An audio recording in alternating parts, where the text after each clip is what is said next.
Creo que tenemos una oportunidad única. Los niveles de crecimiento que hemos experimentado tampoco son tan comunes y no la podemos pegar y podemos ir para abajo, y es una posibilidad que siempre está encima de la mesa. El otro día hablaba con un fondo muy grande y me decía: Álvaro, tú para el año que viene o vales 1 billón o vales 0. Nosotros conseguimos hacer el primer millón de usuarios en 50 y pocos días del lanzamiento, y el primer millón de usuarios en Brasil lo hicimos en 4 días. Si piensas en lo que quieres en un amigo o una amiga, es una persona que esté ahí para ti siempre. Lucía lo está, que no te juzgue, Lucía lo está, que te dé consejos, Lucía te puede dar consejos, ¿no? Para los Gen Z en la TAM nos hemos convertido en su marca de referencia, lo que es IA. ¿Y qué hacen estos usuarios? ¿Va más allá? O sea, ¿hay gente que tiene relaciones íntimas virtuales?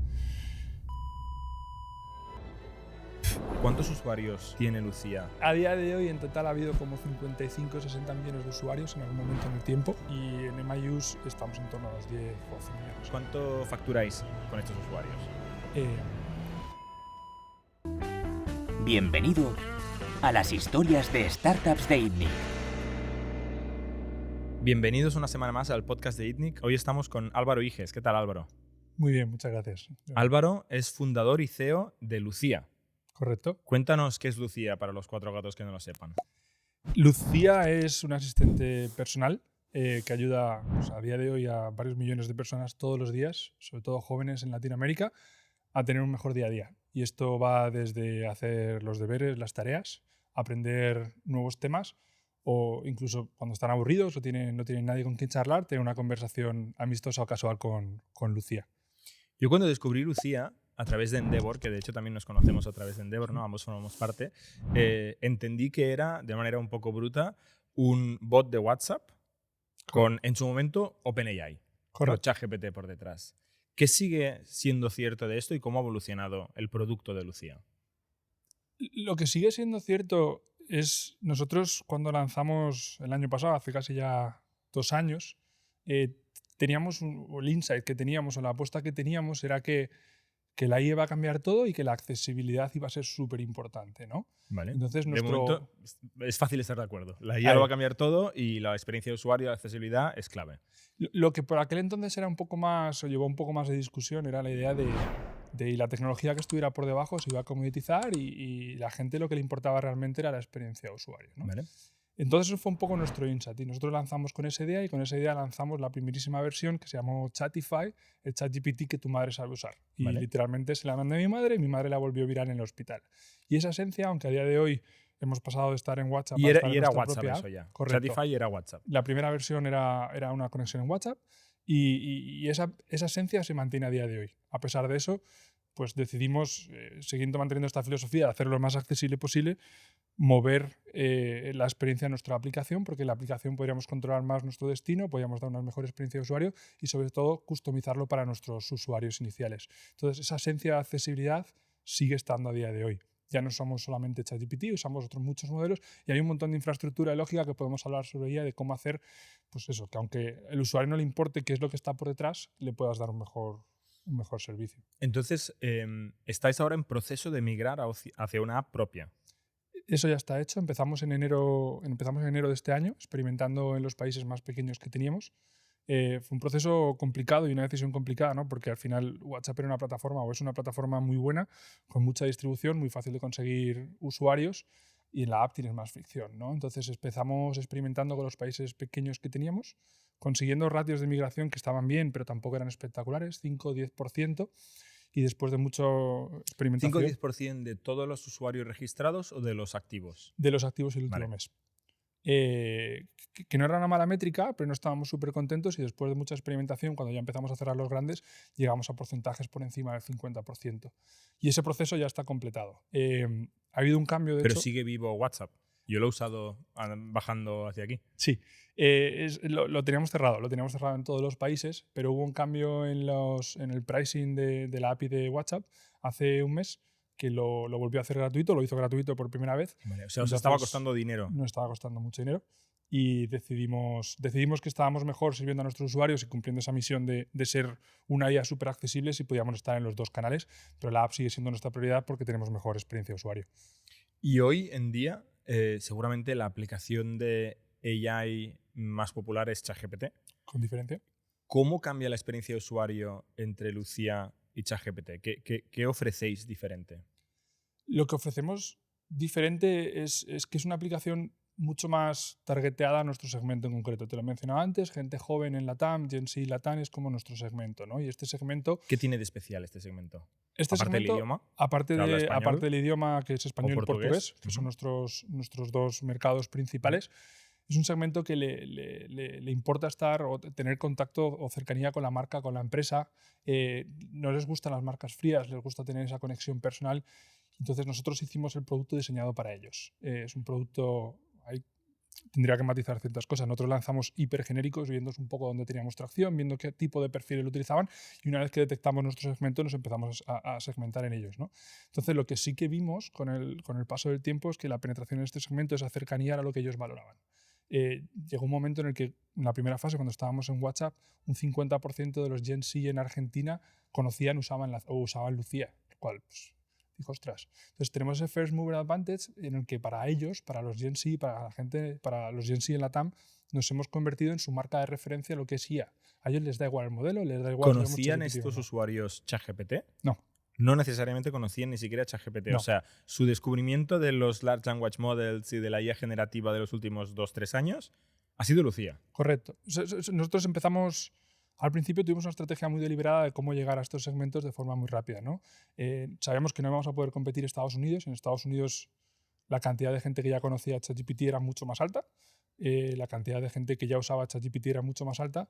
Entonces era un red ocean, ¿no? Como dicen, nosotros nos targeteamos donde había hype, donde había expectativas, donde la gente quería conocerlo, pero no estaba todavía esa marca, Vale. ¿no? Entonces seguimos una estrategia bastante fuerte de PR y redes sociales, que fue la que hizo que nos pudiéramos presentar como la IA para estos segmentos. ¿Y qué hacen estos usuarios Gen Z latinoamericanos con Lucía?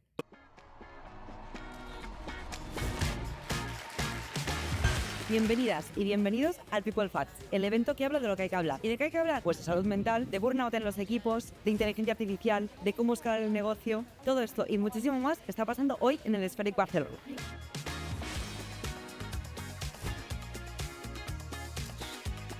Cuarto People Facts que organizamos en Factorial. Y hoy vamos a hablar de los equipos del futuro. Pero antes, qué difícil que es esto de ser líder. Qué complicadas que son las personas. Y qué maravillosas que pueden ser cuando nos van bien, ¿no?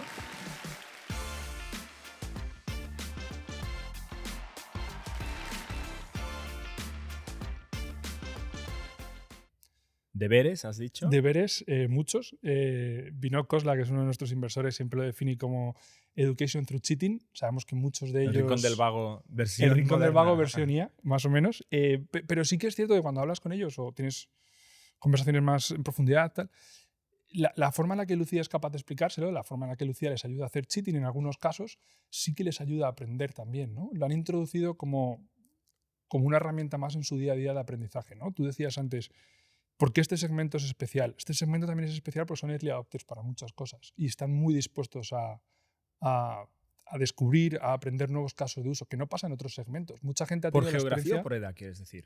Por edad. Por edad. Por edad.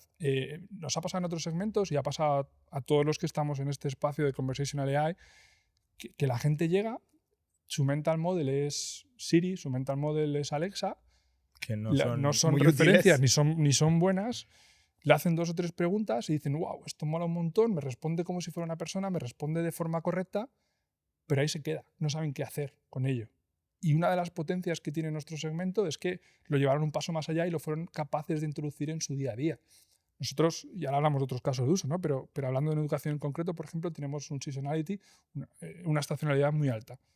Tenemos, cuando los chavales se van de vacaciones, cuando los chavales, los colegios, institutos y universidades están de vacaciones, nuestros usuarios caen. Siempre tenemos el miedo de volverán o no volverán. Y cuando tú ves de repente el día que empiezan los colegios, vuelven en masa. Entonces, hemos conseguido crear un hábito dentro de su día a día, ¿no? Han sido capaces de incorporarlo en su día a día y eso es una de las ventajas que tiene este segmento, que además a su vez también hemos empezado a ver ya en las últimas etapas de los países más desarrollados que le empiezan a pasar a sus familias y sus familias empiezan a usarlo, ¿no? Entonces, ¿Para es qué? un poco la belleza. ¿Para qué lo usan las familias no estudiantes? Como un Google un poco más customizado en O general. sea, un asistente general de contestar cosas. Correcto. Mucho preguntas sobre viajes, mucha pregunta sobre recetas. Nuestro tail de preguntas es enorme, ¿no? Y es como empezamos a crecer, ¿no? Y un poco esa es la visión. Y no me quiero comparar con Amazon, odio este tipo de analogías, pero Pero cuando nosotros hablamos de educación, la hablamos como el caso de uso inicial, ¿no? La tecnología está evolucionando súper rápido y seguro que hablamos mucho más luego de eso más tarde. Y vamos a ir desbloqueando, se irán desbloqueando nuevos casos de uso. Pero en este caso de uso en concreto, educación companionship, la tecnología ya está a un nivel suficientemente bueno como para generar valor a la gente. Nosotros empezamos allí y la idea es ir desarrollándonos según la tecnología se desarrolle y ir desarrollando a esos usuarios. Es un poco nuestra hipótesis. Y eso es caso de uso 1. Caso de uso 2, que además siempre da bastante que hablar, es la parte de companionship. Es un caso de uso muy fuerte para nosotros. Gente que está sola, gente que le apetece o preparar una conversación o tener una conversación con alguien y utiliza Lucía para esas conversaciones. Sí. Esto no era algo que esperábamos, obviamente, no era algo que cuando lanzábamos estuviera en nuestra cabeza, pero Kevin Hart, nuestro primer inversor, fundador de Eventbrite, nos lo dijo, va a pasar. Dijimos, no creo. Y cuando nos empezamos a ver en los datos, cuando empezamos a hablar con la gente y la gente nos lo empezaba a decir, Javier Andrés, cofundador de la empresa, siempre decía igual, ¿no? Es, oye, si piensas en lo que quieres en un amigo o una amiga, es una persona que esté ahí para ti siempre, y Lucía lo está, que no te juzgue, Lucía lo está, que te dé consejos, Lucía te puede dar consejos, ¿no? Entonces, al final, esta IA sí que cumple muchos de los checks o tics que tiene una amistad y es un caso de uso que se ha desarrollado de forma bastante natural. Y que si miras redes sociales y lo que habla la gente de Lucía es quizá lo que más destaca. Y va más allá, o sea, hay gente que tiene relaciones íntimas virtuales con sus asistentes o lo ves más como ayudar a pelotear temas, como más una terapia que un amigo o una pareja incluso. Lo hay. En el caso de Lucía los restringimos, tenemos puestas limitaciones y moderación, no entramos en ese terreno, pero hay empresas como Character.ai, Réplica, ¿Sí? que desde el pasado era su punto de venta fundamental. Hablando con Eugenia, que es la CEO, ella me dice, mi mayor retention lever es cuando el usuario se casa con uno de sus bots. Dice, ese no se me va nunca más. Entonces, eso sí que pasa y creo que eventualmente iremos yendo hacia ahí.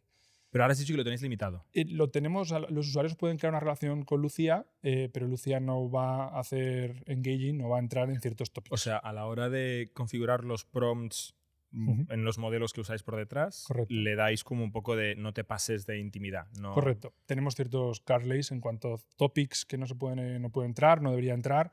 Y ¿Por qué? Porque puede haber topics que sean sensitivos. Imagínate sexting, por ejemplo, con una IA, pues no es una cosa que nosotros nos queramos meter. O hay empresas que lo hacen y está perfecto, no tengo ningún problema, pero nosotros no es un tema donde nos queramos meter. O cuando esa relación psicológica o esa relación o el usuario necesita más ayuda psicológica o estamos detectando cierto riesgo, pues ahí le derivamos a un profesional o recomendamos un profesional. Desgraciadamente ha habido casos ya, ¿no? De personas que se han acercado demasiado a estas relaciones y luego, pues seguramente por problemas de salud mental, han derivado en un pozo quizá más rápido o antes de lo que hubieran hecho sin esa relación virtual. ¿Vosotros cómo detectáis estos casos y qué hacéis para ayudar a las personas que podéis detectar? ¿Respetando la privacidad de ese usuario que puede necesitar ayuda en el mundo real? Nosotros monitoreamos muy de cerca estos casos. Nosotros tenemos ahora mismo 3 capas de seguridad. Estamos por detrás de lo que se llama el alignment layer de los modelos que utilizamos, OpenAI, Claude, etc. Y eso te provee una primera capa de seguridad. Esto viene de serie. Esto ya lo lleva el modelo. Si no te vas a open source, en cuyo caso tienes que tener tú más cuidado, esto viene más o menos de serie. Por las noches y en batch, por temas de capacidad, corremos luego algoritmos de moderación e intentamos identificar casos problemáticos que pudiéramos tener. Y esos casos problemáticos, si son recurrentes, los specifics los podemos discutir, pero vamos, si durante varios días entran en ciertos temas o hablan de ciertos topics, entonces a esos usuarios les ponemos una capa de moderación adicional en cuyo caso todos los mensajes de forma real-time llevan controles adicionales. ¿Controles humanos o automáticos? Controles automáticos, pero son modelos más caros y más precisos. Con todo esto no hemos sido capaces de detectar casos súper preocupantes y cuando hemos encontrado casos siempre se ha derivado, cuando los movemos riesgos, se han derivado a uso profesional o a un profesional en estos casos. ¿A la policía? No. ¿Vosotros tenéis la obligación de avisar a la policía si un usuario está planificando un delito, por ejemplo? o planificando hacerse daño? No hemos detectado ninguno de esos casos y es algo que ahora Claro, mismo porque los no abogados... no habéis leído... Bueno, lo hace la máquina y justo ahora mismo tenemos un abogado mirando cómo es el proceso en el caso de que se diera ahí, a raíz de lo de Character AI, nosotros estos sistemas ¿Puedes de explicar moderación lo de ya los Character tenemos. AI en 10 Sí, Character AI segundos? es justo lo que comentabas tú, que hubo un caso que la prensa reportó, Ujú. se relacionó el suicidio de un adolescente con el uso de la IA.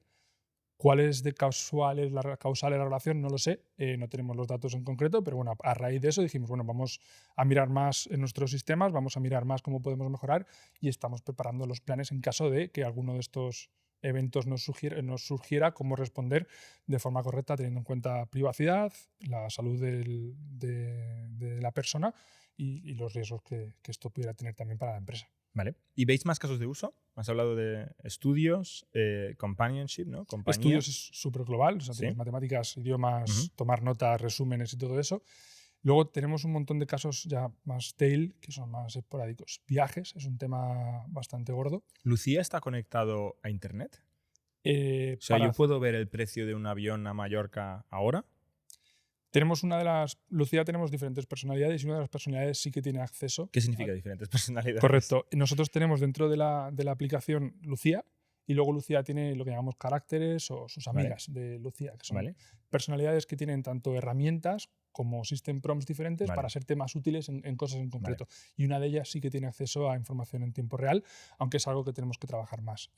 No es perfecto y creo que pocos casos de momento lo tienen Bueno, no hay solucionado. nada en AI ahora mismo que sea perfecto, ¿no? Por Todo eso. es tan experimental Por y eso ahí tan tenemos nuevo. que seguir trabajando bien.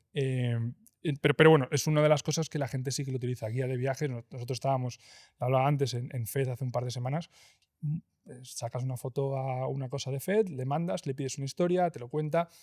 Es muy útil para ese tipo de... O sea, de realmente el herramientas. caso de uso es 1 a 1 con el ChatGPT, Correcto. pero para una demografía concreta en unos países concretos donde habéis sido vosotros la ola de descubrimiento de este producto. Correcto. Y aunque eso pueda parecer poco defendible o defensible, al final brand, y teniendo en cuenta que la tecnología se está comoditizando, es extremadamente importante. Sí. O sea, una vez Y que el usuario tenerlos en crea vuestra esa conexión, aplicación entiendo que es 1.000.000 de veces más valioso que tenerlos que en ser WhatsApp. un chatbot sobre WhatsApp. Que Correcto. luego hablaremos, pero está construyendo sus propias cosas. Ya también. hecho. Correcto. O sea, para nosotros siempre hemos volado bastante under the radar, más o menos. Pero este año... Sí, volar under the radar y a la vez ser el que descubre el chat conversacional AI en todo un continente. Sí, pero under the radar para lo que es mainstream, que habla Vale. de tecnología y que habla de bots conversacionales. O sea, nosotros este año tuvimos más o menos bastante repercusión después de que A16 publicase un artículo de las apps de IA más descargadas del mundo, en cuyo caso de repente saltamos al radar de la gente porque nosotros estamos en la TAM, porque nosotros estamos con un demographic que la gente en Estados Unidos no controla y como en Estados Unidos solo miran Estados Unidos, estábamos un poco volando under the radar, que yo casi lo prefiero. Es una situación un poco Bueno, más... Es un poco paradoja, porque como más éxito tenéis, más en el radar vais a estar. Háblame un segundo, antes de Sí. entender la tecnología que hay detrás y cómo relacionas con los modelos, tengo curiosidad por el mundo este de la educación que has comentado, Ujú. que es vuestro principal caso de uso. Correcto. ¿Qué opinión tenéis sobre el bien y el mal que hace Lucía, por ejemplo, ¿no? De cara a un estudiante que hace trampas, como tú decías, o que automatiza o externaliza parte de sus labores académicas? Y si tenéis relación con escuelas, universidades, gobiernos, os piden cosas, os intentan bloquear, etcétera. Cuéntanos un poco cómo lo ves y qué ha pasado en este mundo. Yo soy optimista. Si no fuera optimista no lo estaríamos haciendo y no sería uno de los casos de uso que empujaríamos. Yo creo que es una herramienta más, una herramienta súper poderosa, que es una herramienta que está en las fases iniciales de lo que va a ser capaz de hacer en los próximos años. Entonces, para mí, el mayor riesgo a día de hoy que tenemos es que la gente no lo use. Y digo Lucía, ojalá, o cualquier otra herramienta, porque cuando los modelos sigan mejorando, cuando las herramientas se vuelvan más poderosas, el que no la ha utilizado ahora le va a resultar mucho más costoso. Entonces, para mí, esta es la vía de introducción de mucha gente a esta nueva tecnología y, por lo tanto, es beneficioso. Obviamente, como toda nueva tecnología, puede tener ciertos riesgos. Yo soy profesor también en el IE en Madrid y desde que tuve acceso en 2022, creo que fue a GPT, lo he estado enseñando en clase, lo he estado dando en clase. y creo que es parte de lo que tenemos que hacer, ¿no? Es exponer a los estudiantes a esto nuevo, enseñarles que pues, todo lo que dicen no puede ser no accurate o puede no ser perfecto y que ellos tienen que mirar las fuentes, pero que es una herramienta extremadamente poderosa que pueden utilizar. Si les enseñas así y les das ese ownership, creo que les pones en una situación mucho mejor que la que estarían en un counterfactual si no tuvieran acceso a este tipo de herramientas, ¿no? Entonces, eso es un poco nuestra visión. ¿Hay miedo entre los profesores de que los alumnos hagan trampas? Seguro. Pero creo que ¿Qué significa aquellos... hacer trampas? Es justo donde quería ir. Es que creo que hacer trampas es lo que tenemos que cambiar la definición, ¿no? Hacer trampas, que es mirar o preguntarle a Lucía que te haga un resumen de un texto y te ayude a hacer la tarea. Bueno, pues igual es la forma más efectiva de aprender. Si tu concepto, o si lo que quieres es que el estudiante entienda ese concepto, ¿por qué no lo van a hacer de esa forma? Pero, o sea, yo obviamente estoy del lado de la modernidad y la tecnología siempre, pero me planteo, ¿no? Intento hacer abogado del diablo. ¿Qué músculos se nos atrofian gracias a las herramientas brutales que tenemos, ¿no? Por ejemplo, si tienes coche, pues seguramente tienes las piernas más flojas que si tienes que andar cada día 5 kilómetros. Cuando yo era pequeñito, en el cole había un deber típico que es te tienes que leer un libro y luego pues hacer un resumen del libro, ¿no? Y pues al principio había que leérselo, el libro, y había que hacer el resumen. Me acuerdo que con internet podías encontrar un resumen del libro Sí. y copiarlo, ¿no? Que eso era muy fácil de detectar y obviamente pues era la trampa porque no hacías nada, o leerte un resumen del libro y escribir otro resumen del libro, o quizás leerte 2 o 3 o 4 resúmenes y escribir el tuyo, ¿no? Que era más eficiente en el tiempo, pero no es lo que quería el profesor. Pues que ahora directamente Lucía o ChatGPT te hacen el resumen del libro y no te has enterado de nada, no has leído nada, no has hecho ningún esfuerzo, ¿no? Y ahí sí que es cierto que hay una trampa que te priva de hacer un ejercicio que quizá los profesores estaban intentando entrenarte en que hicieras. O sea, ya está, hemos perdido esa habilidad de hacer este ejercicio y es lo que hay. Igual que ahora somos menos peludos y somos menos fuertes, ¿no? que nuestros antepasados. Sí. Quizá perderemos algunas habilidades porque la máquina nos lo hace por nosotros, o no, hay otras maneras de hacerlo. Seguro que habrá habilidades, empezando por la parte negativa, que perdamos porque la máquina nos lo hace. Pero por otro lado, nos habilitará a hacer muchas más cosas, ¿no? Yo siempre lo pongo con el ejemplo de la calculadora. La calculadora se ve como una forma de hacer trampas. Sí. Obviamente, de hecho, en mi escuela había un dilema de si había que aprender a hacer divisiones y raíces cuadradas o si ya dábamos por sentado que las hacíamos con calculadora y no merecía la pena entender cómo hacerlo, ¿no? Y yo creo que a mí me pilló en el límite, donde nos lo hicieron hacer a mano. Y creo que hay valor en aprender a hacerlas a mano, pero a día de hoy probablemente, yo seguro que no sé de resolverte una división a mano, ¿no? Creo que la idea es que el sistema... Yo creo que sí que sabrías. Esa, la típica con cajita y tal, la veo, depende de cuántos decimales me pidas. Pero la idea es que el sistema educativo, y aquí se lo dejo a los docentes, pero lo que yo aplico a mis estudiantes y lo que aplico a mis chavales en casa, a mis 2 hijos, va a tener que evolucionar. La herramienta está aquí para quedarse, como hemos dicho antes, cada vez será más poderosa y nos va a permitir llegar a ciertos niveles de abstracción que antes no teníamos y hacer tareas más avanzadas. Es cierto que perderemos algunas skills o que algunas skills igual se atrofian un poco más, pero creo que también es el trabajo de los equipos docentes el pensar cómo volver a mandar esas tareas de forma que sean entretenidas, de forma que sean útiles para los chavales. Porque, y creo que escribí un post sobre esto, ¿no? Memorizar los... ¿Lo escribiste tú o Lucía? Lo escribí yo, pero luego lo paso por GPT o Lucía para temas de edición. Sobre la idea de memorizar los reyes godos, o sea, ¿qué sentido tiene, no? Nunca he sabido ni qué son esto. Claro, yo tampoco, por suerte, pero es el ejemplo que siempre ponen nuestros padres de hablar de lo que tenían que memorizar en el colegio, sí. o los afluentes de todos los ríos en España. Sí, podemos decir que no tenemos esa capacidad de memorizar ahora. No tengo muy claro si hay datos que digan que no es verdad. Yo precisamente estaba pensando en esto. Yo creo que mi capacidad de memoria se ha visto perjudicada porque no la necesito. Y no la entreno, porque es que tengo mi asistente, antes de la AI, sí. Ya tenía Google. Claro. ¿No? Y ¿cómo se llamaba el actor? Buscas, ¿no? Típico en una cena, uno saca el móvil, saca Google, ahora saca ChatGPT o Lucía y contesta todas las preguntas al momento. Yo sí que creo que nos ha afectado la capacidad de memorizar y retener cosas, que nos ha dado capacidad de hacer otras cosas, claramente, pero... Y creo que esa es la clave, ¿no, Jordi? Porque si tú lo piensas, vale, igual no te sabes los afluentes del Ebro ahora, pero pero eres capaz de mantener en tu cabeza o pensar en temas que son mucho más complejos o ser mucho más productivo y puedes venirte a preparar este podcast y luego irte a hacer 200.000 cosas que tendrás en la cabeza de Factorial, porque hay otras herramientas, otros asistentes que toman parte de ese trabajo para ti y te permite llevar a niveles de productividad, a niveles de incluso de satisfacción personal más altos. A mí, antes que aprenderme los afluentes del Ebro, me parece mucho más divertido poder leerme un paper, y me lo podría resumir ChatGPT, pero poder leerme el último technical card del modelo de Gemini que sacaron hace 2 días. Pues me parece mucho más divertido eso que tener que aprender lo otro, ¿no? Entonces, te desbloquea para un montón de casos de uso diferentes. Y tenemos que explicar a la gente, y de ahí está la gracia de Lucía, ¿no? De que sea tan accesible. Tienes que explicar a la gente cómo esta nueva herramienta les puede dar en todo eso y exponerles lo antes posible a ellos. Y cuando digo lo antes posible podemos hablar de edades, pero, por ejemplo, tengo 2 hijos, una niña de 6 y un niño de 3 años, que han introducido a Lucía, o en algunos casos yo no tengo modo de voz, ChatGPT, la han introducido en su día de forma muy natural. Y entonces, el otro día me decía mi chaval pequeño, Telmo, me decía, ¿por qué no le pedimos ellos creen que es Lucía, algún día cuando vean esto de mayores sabrán que no es Lucía, pero ¿por qué no le pedimos al modo voz de ChatGPT que nos haga prompts para hacer improvisación en casa y jugamos un juego y le pedimos que nos evalúe? Esto le sale de forma natural a un chaval de 3 años. Sí. Y ellos pueden tener la ventaja de que yo se lo estoy exponiendo, que yo se lo estoy explicando, pero creo que tenemos la responsabilidad, vosotros decís en INDIC, ¿no? Resolver problemas del mundo con tecnología.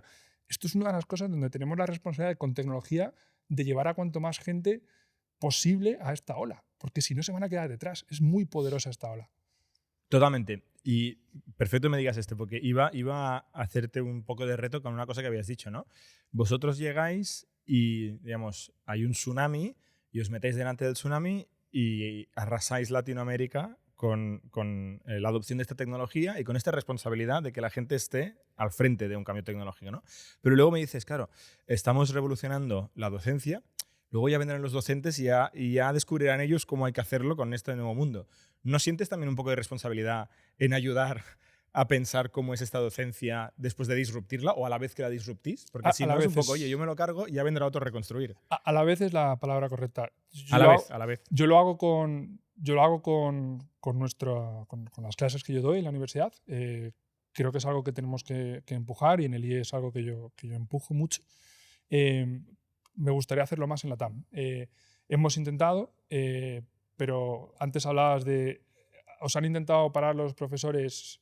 ¿Os han intentado parar los gobiernos? Asumo que sí. Los profesores no. Hemos tenido una adopción mucho más alta de lo que pensábamos. Desde el principio me acuerdo de un caso anecdótico que bastante al principio un profesor curiosamente de un pueblo que se llama Meta en Colombia. Meta, sí. Está al lado de OpenAI, ¿no? Al lado de OpenAI, sí. Un profesor de un pueblo que se llama Meta en Colombia nos escribió dándonos las gracias porque gracias a que estábamos en WhatsApp podía enseñar esto nueva tecnología a sus estudiantes. Y casos de esto nos han surgido en varios colegios cuando hemos conseguido hablar, porque no siempre es fácil hablar con directores de colegio o profesores de colegio en Latinoamérica. Cuando hemos conseguido hablar con ellos, están mucho más receptivos de lo que tú te esperarías viendo la prensa o lo que te esperarías si lo ves desde fuera, ¿eh? Mucho más receptivos. Luego, a nivel de gobierno, nunca hemos conseguido llegar y como una startup pequeña que somos en cuanto a nivel de personas, tenemos que elegir los bets que hacemos. Ni una startup más grande tampoco. En negociaciones con gobiernos para meternos en algo de educación de Brasil y tal, nos llevaría todo el tiempo del año que viene. Es complicado. De hecho, hay una cosa que mucha gente que nos pregunta, ¿no? O que opinamos, aunque sí que nos pregunten qué tenemos que hacer en el mundo, ¿no? Por ejemplo, en Europa, ¿no? ¿Qué necesita Europa? Mucha gente dice, necesita mejor educación, ¿no? El gran reto de la humanidad es el acceso a la educación. Y ayer estaba escuchando un clip viejo donde salía Elon Musk diciendo, no puedo estar más en desacuerdo. Dice, si desde que existe Internet, ya no ella, desde que existe Internet, la educación, el acceso a la educación es ridículo. Cualquier persona con acceso a Internet, que es un porcentaje muy grande del planeta a fecha de hoy, sí, tiene acceso a todo conocimiento. Pero ya no solo conocimiento preguntándole a Lucía o buscando en Google, sino incluso los vídeos de las clases del MIT o de Stanford o de Harvard o de cualquier universidad que te plantees están en Internet y mucho gratis. O sea que en realidad es cierto que todos decimos, no, lo que necesita el mundo es mejor educación. Y dices, sí, realmente, porque está disponible la educación. ¿Por qué no la estamos aprendiendo a consumir mejor esta educación que ya está disponible y ahora incluso la estáis metiendo seguramente en edades más tempranas con una interfaz más humana? Correcto. O sea, creo que es un tema de cómo de cómo enseñamos y cómo explicamos y cuáles son los incentivos que damos a los chavales, a los estudiantes,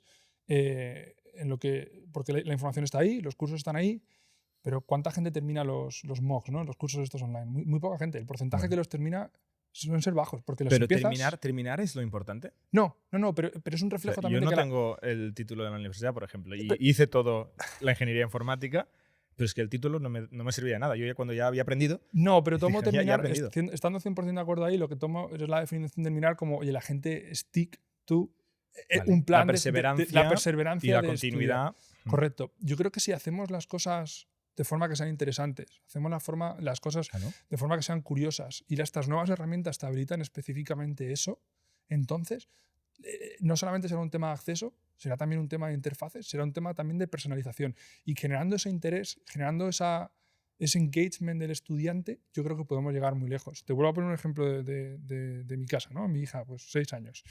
Tenemos los próximos 24 días, están pendientes de que abramos el calendario de Adviento. Es todo lo que les importa, el calendario de Adviento. Y dije, también el chocolate utilizar, ayuda, muchas veces. Eso es. Además, este año hemos cogido uno bueno. Vamos a utilizar esta oportunidad para que aprenda un poco mejor los números. Le pedí a Claude, esto nosotros no lo hacemos, pero le pedí a Claude, que si no lo habéis usado, súper buena interfaz, le dije, ¿me puedes hacer una simulación para que mi hija aprenda el calendario de Adviento, los números de forma dinámica? Me hizo un juego en segundos que permitía que mi hija fuera diciendo, si Telmo, que es mi hijo, abre el calendario hoy, en 3 días, ¿quién hable? ¿Y qué número será? Y tenía que ir pinchando en 2 minutos en una interfaz del móvil. Tú imagínate si todos los profesores del mundo, si todos los educadores del mundo... Hiciste una app. Hice una app online en 10 segundos durante el desayuno para enseñársela a mi hija y enseñarle los números. Eso es acojonante, sí. Tú imagínate las oportunidades que desbloqueamos para el resto del mundo. Si todo el mundo fuéramos conscientes de la capacidad de esta tecnología, si todo el mundo supiéramos meterla en nuestro día a día, la capacidad que tenemos de educar, la capacidad que tenemos de aprender es exponencial. El nivel de customización no lo sé, o sea, yo lo uso, para mí esta obviamente es una obsesión, para mí la utilizo para absolutamente todo, pero es que cada vez me sorprende más. O sea, me dices, ostras, ¿cómo puedo hacer esto? Es espectacular y creo que eso llevado a toda la población es lo que de verdad va a hacer que nadie, o sea, si lo hacemos bien, que nadie se quede detrás o que haya muy poca gente que se tenga que quedar detrás, porque como tú decías, el acceso a Internet es bastante universal a día de hoy. Entonces, yo soy súper optimista en esto. Y habrá riesgos y habrá cosas que tengamos que enfrentarnos y estén rotas y cosas que habrá que solucionar, pero el potencial es masivo. Vamos a hablar de números. Dale. Has dicho que sois, ¿no?, la punta de lanza de este tipo de aplicaciones en Latinoamérica. ¿Cuántos usuarios tiene Lucía y cómo los medís? DAUs, MAUs, registros, descargas. Todas esas métricas son métricas que medimos. A día de hoy, saca el dashboard, va. Sí, a día de hoy en total ha habido como 55-60 millones de usuarios en algún momento en el tiempo. Estos son registros. Gente que os ha dado su número de móvil o descargas su email. En la app tenemos cerca de 25 millones ahora mismo de descargas. No está mal. Está bastante bien. Porque una cosa es hablar con un bot de WhatsApp, correcto, como he dicho yo. Que tú lo mandas un WhatsApp en un grupo. Exacto. Y tienes 100 usuarios y gente que se tiene que descargar. Y la otra cosa es bajarse la app, que yo no he hecho, por ejemplo. O sea, que hay una fricción. No eres el target, ¿no? Llegará. Está en torno a eso. Y en MIUs estamos en torno a los 10-12 millones. 10-12 millones de monthly active users. Usuarios activos mensuales. ¿En la app o combinado con varias plataformas? La mayoría estando en la app. Ahora ya estáis en la app. Hemos vuelto a abrir WhatsApp hace un mes. MetaAI está ahí. O sea, estaba muerto el WhatsApp. Sí, creo que nos quedó por cerrar México. Vale. Que no lo llegamos a cerrar a tiempo. Vale. ¿Y cuánto ingresan estos 10-12 millones de usuarios activos al mes? ¿Su nómina o...? No, ya sabes. ¿Cuántos? Ya lo sé, pero ¿cuánto facturáis con estos usuarios? Somos gratuitos a día de hoy. Seguís siendo totalmente gratuitos. 100% gratuitos. O sea, ¿pagáis APIs? Sí. Y antes le pagabais también a WhatsApp. Correcto. A Meta, ¿no? Ahora ya no. Y le dais servicio totalmente gratuito. No hay un premium, no hay publicidad. No hay, o sea, facturáis cero. Cero. Ostras.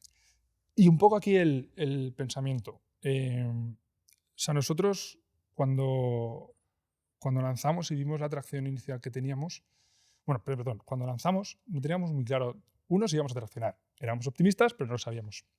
Y dos, ¿para qué nos iba a utilizar la gente? Es un caso de uso que es completamente nuevo, que como te decía antes, la gente estaba acostumbrada a Siri, a Alexa como referencia de lo que es un asistente. ¿Y para qué nos iba a utilizar? Era una incógnita, ¿no? Entonces, aquí la hipótesis que siempre tuvimos de partida es que tú no puedes poner un precio a una cosa que no sabes qué valor estás generando. Tú primero tienes que generar valor para el usuario y después definir qué porcentaje de ese valor capturas y cómo lo capturas, ¿no? Qué modelo de negocio tienes. Ese fue un poco nuestro modelo mental desde el principio.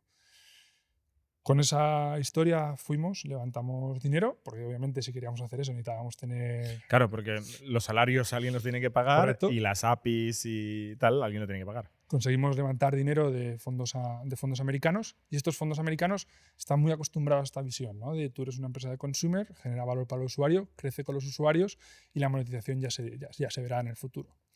Específicamente en el mundo de IA, además, pasan otras dos cosas. Y es que lo que hace 6 meses era monetizable, a día de hoy es un commodity y se ofrece gratuito por todo el mundo, y que cada generación de modelos O sea, nuevos... por ejemplo, una suscripción de ChatGPT, cuando Google empieza a meter Gemini gratis, Correcto. que quizá no es idéntico y no es igual de bueno, pero te resuelve muchas cosas totalmente gratis, hay gente que se plantea dejar de pagar esos 20 euros al mes, ¿no? Correcto. Y iría un paso más allá incluso, ¿no? La suscripción de 20 euros de ChatGPT de abril del 2023, y no recuerdo si era en abril o en mayo cuando lo lanzaron, pero durante esas fechas, a día de hoy es mucho peor que el free tier que ChatGPT tiene, que Claude tiene, sí. que Lucía tiene a día de hoy, ¿no? Entonces, es un moving target que va tan rápido que es súper difícil por una barrera, ¿no? Y todos los competidores... pero por el camino, OpenAI facturando 3.000 millones de dólares. sobre Y la todo barrera vía- se le mueve igual a él también. Sobre todo vía API, y también Sí, tienen... la mitad vía API, por lo que yo he leído, y la mitad vía suscripciones, más o menos.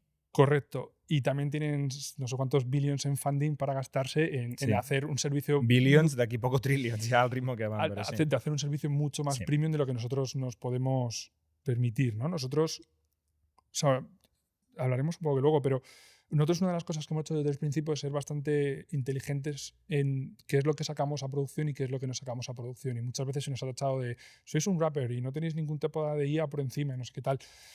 Al principio me ponía súper defensivo con esa pregunta, luego terminé owning la pregunta, terminé diciendo, sí, somos un wrapper, pero con mucha lógica por detrás y con mucha inteligencia de qué sacamos y qué no sacamos, ¿no? Y un poco la visión ahí es, en mi último board, y sabía que iba a salir la pregunta, había salido justo 2 días antes el modelo nuevo O1 Preview de OpenAI, que para aquellos que no lo han usado, pues es un modelo muy inteligente que además de tener un foundational model muy potente por detrás, razona o piensa antes de darte una respuesta. Hace varios pasos, ¿no? Correcto. Hace como un plan de acción y luego lo ejecuta. Tarda bastante, Tarda bastante. cuesta bastante, por lo que entiendo. Y ese es el punto, ¿no? Entonces, claro, Cuesta, pero que es que cuesta kilovatios. O sea, no es que cueste kilovatios teóricamente. y O sea, millones. realmente es un coste del mundo real ya. correcto. Entonces, claro, nosotros ahí se nos presenta una disyuntiva, y como esta ha habido muchas, es ¿qué hacemos? ¿Lo ponemos delante de los usuarios? Tardamos 2 horas en hacerlo. ¿O no lo ponemos delante de los usuarios y decimos, oye, seguimos con el modelo que tenemos actual?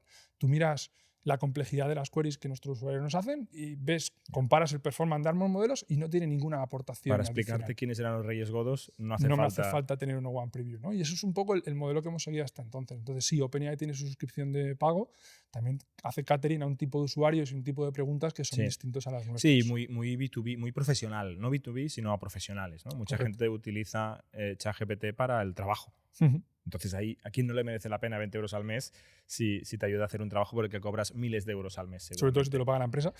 Sí, no, incluso aunque no, ¿eh? Sí, sí. Es el típico gasto que conozco varias gente que se lo paga de su bolsillo porque es que, o sea, te ahorra trabajo a ti. Una tarea de 40 minutos la haces en 10, esa media hora es tuya. Correcto. Vale, entonces, ¿no habéis facturado nada? No. Hemos hecho experimentos, pero podemos hablar de ellos, pero no hemos facturado. Cuéntanos, ¿qué experimentos habéis hecho? Vale, entonces con este Publicidad, también te he preguntado por publicidad. Sí, ahí va. Con ese mental model de, oye, nosotros necesitamos descubrir qué valor generamos, y la segunda parte que decía que es diferencial dentro del mundo de la IA es que cada modelo va a desbloquear nuevos casos de uso y funcionalidades que generan esa idea, ¿no? Si tú tienes el valor y tu pricing tiene que estar entre lo que tú generas y lo que genera tu competidor, ¿no? Típico pricing model, pues cuanto más valor generes, más capacidad de pricing tienes.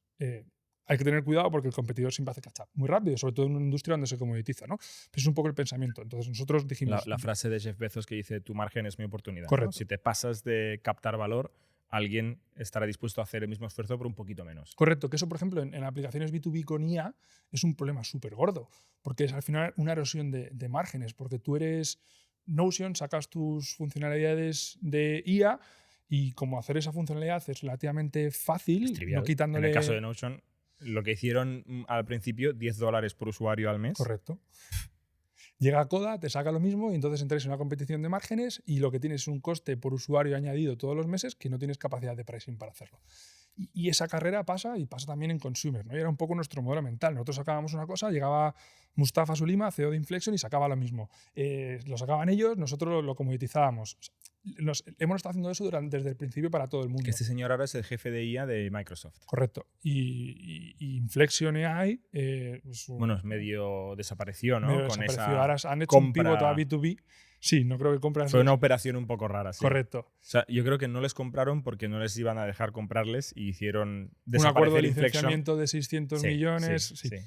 Y sí, ellos ahora mismo pues, han pivotado, están haciendo B2B. Ya Sean White, que es el nuevo CEO, ha dicho que no van a hacer modelos fundacionales nuevos. Se han dado cuenta que no pueden competir en ese terreno y pues, están viendo cuál es su sitio en el mundo, ¿no? Pero hemos estado en esa competición con ellos con carácter desde el principio, ¿no? Entonces, la idea es, oye, a futuro se desbloquearán más casos de uso si yo tengo esos usuarios, porque Inflection AI tenía 100 veces más recursos que yo. Ellos levantaron 1.300 millones cuando yo había levantado 13 millones, pero yo tenía 100 veces sus usuarios. Mi hipótesis era, o nuestra hipótesis era, que cuando llegara el momento, el valor que yo genero a cada usuario me va a justificar una forma que pueda yo monetizarlo. Y esa monetización, y ahora voy a tu punto de publicidad, esa monetización es algo que tenemos que innovar. Entonces, en su momento empezamos a hacer experimentos. O sea, no vas a meter un banner en la aplicación. No vas a meter un banner.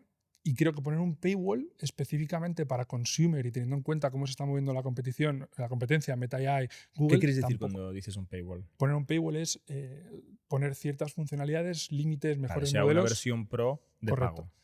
Es extremadamente difícil o imposible con los demographics y con los usuarios que nosotros queremos targetizar y targeteamos. Entonces, te queda la capacidad de innovación. A futuro no sé lo que habrá, sé que habrá muchas oportunidades, pero no sé cuáles son. En mi cabeza vamos hacia un mundo en el que tengamos relaciones, o sea, sean más como agentes lo que esté por detrás de Lucía, y si me pide alguien que reserve un vuelo a Nueva York, pues yo me llevo una tajada. Si me pide alguien que ir a un restaurante para comer sushi en Madrid, pues yo me llevo una tajada. Te llevas una tajada, es una versión. Pero luego hay otra versión que es, yo le recomendaré un restaurante que está pagando para posicionarse ahí, ¿no? Que es otra manera de llevarse una tajada, pero que es de manera sutil es diferente. Sí, o sea, es fundamentalmente diferente, ¿no? Y creo que es un mundo en el que llegará eventualmente. Ha habido gente que se ha movido y ahora vamos a la parte de publicidad con eso. En la parte de publicidad nosotros dijimos, vale, ¿cómo podemos monetizar usuarios de forma gratuita, ¿no? Y lo que viene a la cabeza es, vamos a hacer temas de publicidad.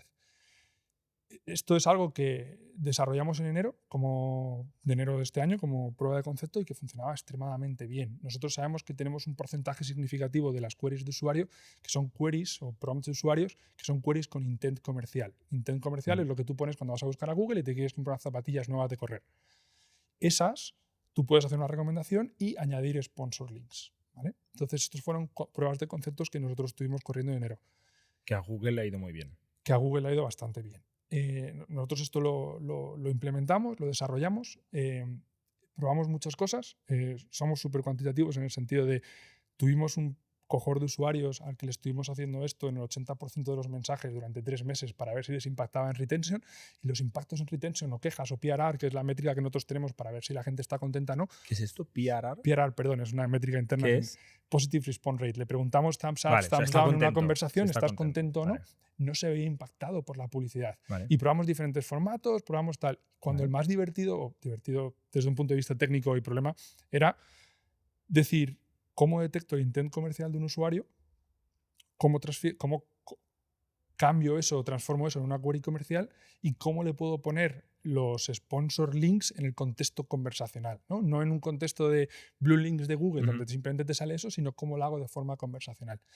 En aquel momento íbamos un poco en contra de la industria. Me acuerdo además que cuando nosotros estábamos haciendo esto estábamos buscando financiación también. Era la típica, tienes que enseñar un poco de la patita un camino para profitability. Entonces estábamos haciendo los experimentos y salió Sam Altman haciendo un podcast diciendo que ads y AI es el mal y es lo último que todo el mundo debería hacer, y me hizo mucho más fácil mi vida buscando dinero.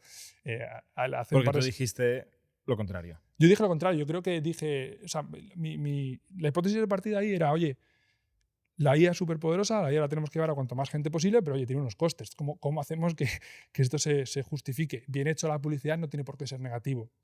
Fast forward to today, 2 semanas atrás el CFO de OpenAI ha dicho que están mirando la publicidad.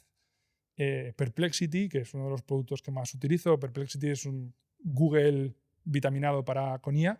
Empieza a meter ahora publicidad. La gran diferencia de Perplexity siempre ha sido que está más conectado al mundo real, ¿no? A Internet de hoy. Correcto. Versus el ChatGPT, los originales, que siempre llevan un retraso antes muy grande, ahora cada vez más pequeño, pero sigue habiendo un retraso, ¿no? No hay tiempo real. La hipótesis o el producto y luego Grok es el ejemplo más extremo, ¿no? Que es Twitter, que es al instante y le puedes hacer una pregunta sobre lo que está pasando. De hecho, Grok creo que pasa, sobre todo en España, súper desapercibido. Creo que es uno de los modelos con más potencial específicamente por eso, ¿no? Porque si tú tienes el mental model de que los modelos fundacionales son becarios muy listos, gente que has traído a la empresa. Era la primera lectura que hicimos todos cuando usamos ChatGPT 3 o correcto. Lo que fuera.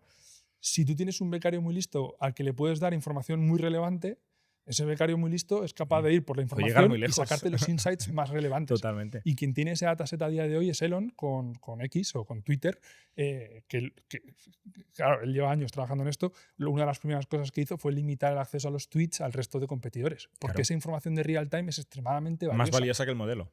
A día de hoy sí, porque lo que es el modelo fundacional, que está entrenado con los mismos datos absolutamente para todo el mundo, es probablemente equivalente en todos. Sí, totalmente. Entonces, habéis hecho pruebas de publicidad. Correcto. Pero lo habéis parado. Lo paramos después de la ronda. Sí. Vale, o sea, una vez llegó la transferencia. No, fue una decisión consciente con el board. Vale. Pero porque sabíamos que. Sí, iba bien, ¿no? Has dicho que no afectó la felicidad o la satisfacción de los nuevo, usuarios. tenemos que elegir las peleas que hacemos como startup. Vale. Y era una línea completa. Pero que teníamos. facturar es una pelea importante, ¿no? Sí, y llegará. Y no es una cosa que vayamos a empujar eternamente, es una cosa que haremos más pronto que tarde. Y no sé si será este modelo, otras 200 cosas que tenemos en exploración. Pero un poco la discusión allí fue, oye, hemos enseñado que esto es posible, facturamos dinero real, pero teníamos problemas. ¿Qué métrica, por ejemplo, por usuario? ARPUs. Estábamos calculando un ARPU, llegamos a un ARPU que a día de hoy, sin dar demasiados datos, es el 50%, bueno, por encima del 50% de lo que nos cuesta un usuario. En un mes y medio de pruebas o 2 meses. O sea, estuvimos. O sea, en un mes. Mes y medio, desde empezamos un mes Pero de desarrollo. ¿El ARPU lo defines como mensual? ARPU mensual, ARPU el número mensual. de céntimos que sacaba por usuario. O sea, que por mes. en un par de meses recuperabas la inversión de captar un usuario. Eso es lo que me estás diciendo. No. Yo, una de las métricas, nosotros estamos en mass market, B2B, una de las cosas que prestamos. B2C, perdón. Una de las cosas que prestamos mucha atención es al coste por usuario y mes. Sí, claro. Es una métrica que llevamos obsesionados con ella. Y la hemos bajado. ¿Coste de servicio o de captación? Captación, hasta en ese momento estábamos creciendo gratis, era todo word of mouth, pagábamos cero. O sea, sobre todo es el coste de las APIs de AI que usáis por detrás. Nosotros distribuíamos el coste en 3 partidas fundamentales: coste de inferencia, OpenAI, Cloud, lo que estuviéramos corriendo, coste de distribución, que era lo que le pagábamos a Meta por el uso de WhatsApp, y el coste de infraestructura, que pues, servidores, bases de datos, etcétera, etcétera. Que eso tiende a cero. ¿No? No, es que estoy en el B2B, claro, la infraestructura es otra. La infraestructura escala con los usuarios. Sí. Podríamos hablar, y creo que hay una discusión interesante en todos en la de distribución. Pero ¿no? mientras digo esto, estoy pensando en lo que nos cobran nuestros proveedores de cloud y no tiende a cero. Claro, o sea, vamos a ir por inferencia primero. Si tú coges inferencia se ha reducido, dependiendo de cómo lo mires, inferencia es OpenAI. Ha bajado una barbaridad los precios. Depende de cómo lo mires. Si mantienes constante inteligencia, por así decirlo, por no comparar 4 o mini contra 4 de la semana del año pasado, habrá bajado en torno a un 70%, más o menos. 70-80%. Si no mantienes constante inteligencia, la gente habla de incluso un 90%. Pero la bajada es brutal. En ese proceso, además, nosotros hemos aprendido un montón de optimizaciones, hemos aprendido un montón de formas de ganar cierta escalabilidad en esto, ¿no? Porque lo hablábamos antes cuando hablábamos de Coda o cuando hablábamos de Notion, ¿no? Estos costes son variables, y que estos costes son variables puede ser bueno porque te permite subir y bajar, pero también es una faena porque no hay economías de escala con el crecimiento. Correcto. Entonces, desbloquear economías de escala es una cosa que hicimos o prestamos mucha atención desde verano más o menos hasta de verano a verano. Entre verano y verano cambiamos nuestros modelos para ir. Nosotros comprábamos o alquilábamos máquinas de OpenAI directamente y teníamos lo que llamamos capacidad reservada, que nos daba un montón de juego para eso. Sacaron 4 mini, que lo tuvimos un poco antes que el resto del mundo para probar, y funcionaba mucho mejor y era mucho más barato si íbamos otra vez en Pay As You Go. Entonces volvemos a tener lo variable, ¿no? Pero aquí hay 2 puntos. Uno es, economías de escala son complejas de alcanzar. 2, la industria de momento parece que va bajando costes y bajando costes. Sí, es difícil hacer inversiones grandes cuando está cambiando todo tan rápido, ¿no? Porque te puedes pillar los dedos. haciendo una inversión muy grande en adelantado cuando cambia el modelo y no te hacía falta hacer esa inversión. Ese es uno de los desafíos, por ejemplo, de hacer fine-tuning de un modelo propio, de coger y hacer reinforced learning, que esto ya más caro que el fine-tuning. Que OpenAI ahora está empujando mucho por eso, porque al final hay un lock-in effect, porque si yo tengo Claro. mis fine-tunings No vas a hecho ir con ellos, cambiando de modelos si te has currado correcto. hacerle fine-tuning. Vale, espera, que te está haciendo la tecnología que me interesa mucho, pero para cerrar la etapa. ¿Validasteis que podíais hacer un negocio, entiendo, sostenible Correcto. alrededor de publicidad mezclada con las respuestas? Ujú. ¿Lo dejasteis de hacer por un tema de foco en crecer número de usuarios? De foco y escalabilidad. Nos costaba mucho vender en la TAM. Para poder hacer esto, para tener un coverage, ¿Venderle a quién? para poder tener una cobertura. A Te he los dicho, más o menos anunciantes. había un porcentaje de nuestras queries que pueden tener un intent comercial. Para yo poder responder al 100% de esas con un anuncio, necesito tener por detrás a alguien que me dé esas marcas. Pero no puedes usar una marca blanca, no hay plataformas. No en ese momento. Y cuando nosotros hablábamos con las empresas grandes, no es un formato de advertising con las que ellas estén cómodas, porque cambia completamente la perspectiva. Tú me tienes que dar un link y yo... O sea, un double click, un trade doubler, que obviamente fueron las dos adquiridas, ¿no? Y de las mejores compras de la historia. Productos como ese que tú pudieras integrar en Lucía no existen. Por aquel momento Microsoft estaba haciendo algo que era relativamente público con Snap AI. Hacían justo esto con Snap AI. O sea, Microsoft le ofrecía su inventario de ads de Bing a Snap AI. Que sabes que así empezó Facebook. Facebook empezó utilizando el inventario de ads de Microsoft también. Vale. O sea, Microsoft ha hecho esta varias veces. Sí. Pues eso era una de las cosas que nosotros queríamos. No fuimos capaces de sacarlo y entonces dependíamos de hacer direct sales. Y direct sales, siendo una empresa eso necesita mucho volumen por para aquel amortizar entonces éramos a centimillos 14, por usuario. No nos daba. O sea, no nos daba. Entonces el board dijo, fine, lo habéis probado, la industria se moverá hacia aquí, tendréis inventario en algún momento, vamos a pausarlo. Vale. ¿Cuándo llegarán los ingresos? ¿Qué dice tu Excel? Mi Excel dice que en algún momento del año que viene. El año que viene, 2025. Siempre el año que viene llega algo bueno, ¿no? Sí, o siempre la es el año que rentabilidad viene. o los Además, ingresos. estamos justo ahora haciendo plan del año que viene y tal. Qué bien. Justo Es momento de ponerlo en el Excel. No he dicho rentabilidad, ¿eh? No. Digo, para algunos es la rentabilidad, para otros es la monetización. Sí, no, yo creo que antes que más tarde. Y habrá nuevas oportunidades. Bueno, o sea, no puede ser eterno porque el dinero se acaba, ¿no? No, Porque pero lo que es constante es que gastáis. Pero hablando con el CPO de Duolingo, por ejemplo, que es obviamente una referencia para nosotros en muchos frentes, él decía que una de las grandes cosas que ellos hicieron fue empujar la monetización durante 4 años.